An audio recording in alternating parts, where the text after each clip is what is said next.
Can you tell us the story behind the song, I Promise It's Not Goodbye? Well, it started with a phone call from some really nice people who ran a hospice in Texas where this man, Roy De La Rosa, was staying, and they were caregivers. They were taking care of him. They would try to do a sort of a Make-A-Wish style gesture to different patients, and he was one of them where they said, is there anything, you know, that maybe we could put together for you? Is there something that you would like to do or whatever? And his answer was that he wanted to be able to meet me or talk to me. And he had lost a daughter to the same thing that he has now, which is cancer, brain cancer. And they had listened to my music, and his daughter had listened to my music, and it was just a part of their life, and I think a part of this awful thing that they were going through. And so I got him on the phone, and we talked about it, and he was just like, he seemed like really conscious of my time and the gesture of calling him, almost to a fault where I felt like, you know, I gotta call him. Like the phone call was really quick, and I hung up the phone and thought, that's not right.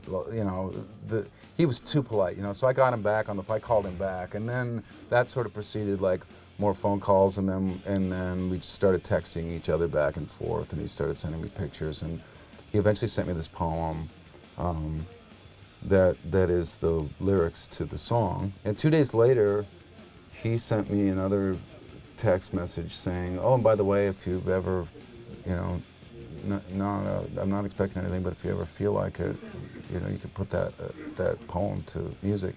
And that was like enough of a nudge that I just did it, and I just recorded it at home. And it was actually kind of tough to sing the first couple times when I was recording it because of the, you know, you sort of feel the weight of the subject matter. And it also gave me sort of this hope in humanity that somebody like Rory can live through this and still write sort of this beautiful, positive poem.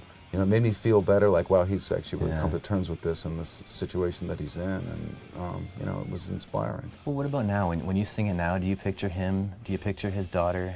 How do you not get choked up when you sing it? I do get choked up when I sing it. You do, eh? Yeah. And some of the lines, especially the third verse where, you know, his daughter is sort of singing back to him, that one gets me every time. That one was really difficult to sing because of that, just getting kind of choked up about it, because there's that the first two, it's the first two verses, it's his daughter singing to the mother and then to the brother, but then when it's his daughter singing to him, I'm realizing that he wrote that. Right. So he's writing this sort of reassurance from his own daughter back to him, but it's coming from him, and that whole concept kind of gets to me. It means more than anything. At that point, it's sort of like, it doesn't matter to me if nobody but he and his family heard the songs that he was telling me about. That would have been worth it, you know.